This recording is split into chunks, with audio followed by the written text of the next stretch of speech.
వీళ్ళ యొక్క అడ్వైజర్స్ కి కనీసం 100 కోట్ల రూపాయలు దోచిపెట్టారు, 1000 కోట్ల దగ్గర.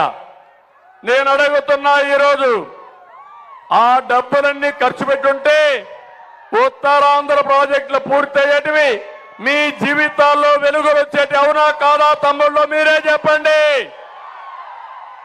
అవును అంటే గట్టిగా చప్పట్లు కూడా చెప్పండి ఎస్ అని.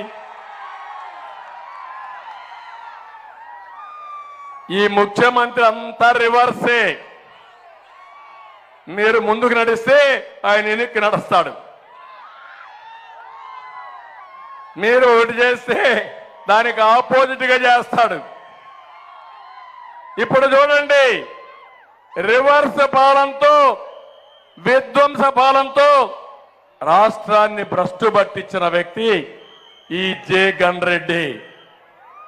ఈరోజు ఇక్కడే చూడండి, భోగాపురం ఎయిర్పోర్ట్, ఇదే జిఎంఆర్, మీ ఊరు వాడే, ఇక్కడే ఈ గడ్డ మీద పుట్టాడు జిఎంఆర్. నేను ముఖ్యమంత్రిగా ఉన్నప్పుడు హైదరాబాద్ లో ఇంటర్నేషనల్ ఎయిర్పోర్ట్ ని, శంషాబాద్ ని ఆయనకు అప్పచెప్పాను. దానికి కారణం ఒకటే, ఆయన నాకు బంధువు కాదు, మా ఊరోడు కాదు, తెలుగువాడు, తెలుగు బిడ్డ, ఎయిర్పోర్ట్ కట్టగలుగుతాడని నిరూపించిన వ్యక్తిని నేను. బ్రహ్మాండంగా కట్టాడు. ఈరోజు హైదరాబాద్ లో ఆర్థిక వ్యవస్థ బ్రహ్మాండంగా ఉందంటే ఎయిర్పోర్టే కారణం. ప్రపంచం నుంచి అందరూ వస్తున్నారు హైదరాబాద్కి. ఆ రోజు విమానాలు లేని హైదరాబాదు ఈరోజు ప్రపంచంలో అన్ని నగరాలకు అనుసంధానం అయింది. దీనివల్ల వ్యాపారాలు పెరిగాయి, పెట్టుబడులు పెరిగాయి, మన పిల్లలకు ఉద్యోగాలు వచ్చాయి, ప్రతి ఒక్కరు కోట్ల రూపాయలు సంపాదించే పరిస్థితికి వచ్చారు. అది సంపద సృష్టించడం. నేను ఇక్కడే భోగాపురం ఎయిర్పోర్ట్ ఇచ్చాను. 2700 ఎకరాలు భూసేకరణ చేశాం. నేనుంటే 20 కంతా భోగాపురం ఎయిర్పోర్ట్ వచ్చేది, మీకు పరిశ్రమలు వచ్చేటివి, మీ పిల్లలు హైదరాబాదు బెంగళూరు పోకుండా మీ ఊర్లో రాజాంలోనో విశాఖపట్నంలో ఉద్యోగాలు వచ్చేటివి. ఈరోజు నేను అడుగుతున్నా, తిక్కలోడు రివర్స్ చేశాడు. రివర్స్ చేసి టెండర్ మళ్ళా పిలిచాడు. నేను ఇచ్చిన భూమిని మళ్ళా కలబెట్టాడు. మళ్ళా వచ్చి ఫౌండేషన్ వేశాడు. అంటే తాళి కడితే మళ్ళా రెండోసారి తాళి కట్టడం. అంటే ఎలాంటి వాడో మీరు అర్థం చేసుకోవాలి. ఇతను ఒక మానసిక రోగి, స్థిమితం లేని వ్యక్తి.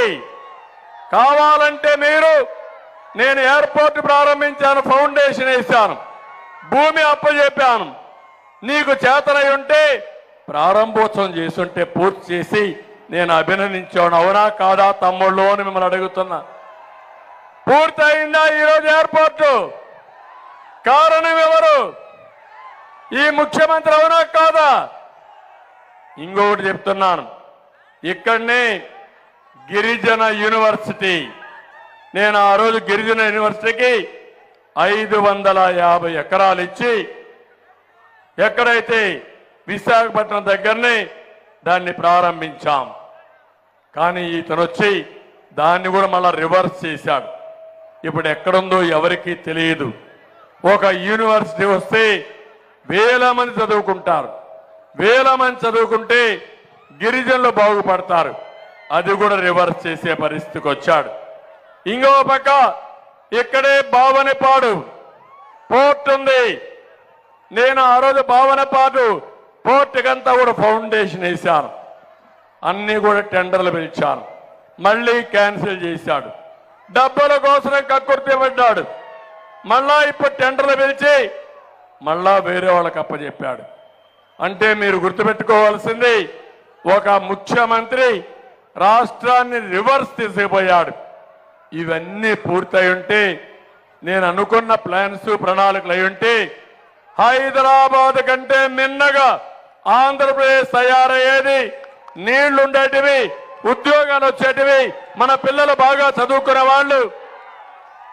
అన్నిటినీ దెబ్బతీశాడు. 5 ఏళ్లలో మీరు చూస్తే విశాఖను చెరబట్టారు. వైసీపీ నేతల దాడులు, కబ్జాలతో ఉత్తరాంధ్ర విలువలాడింది.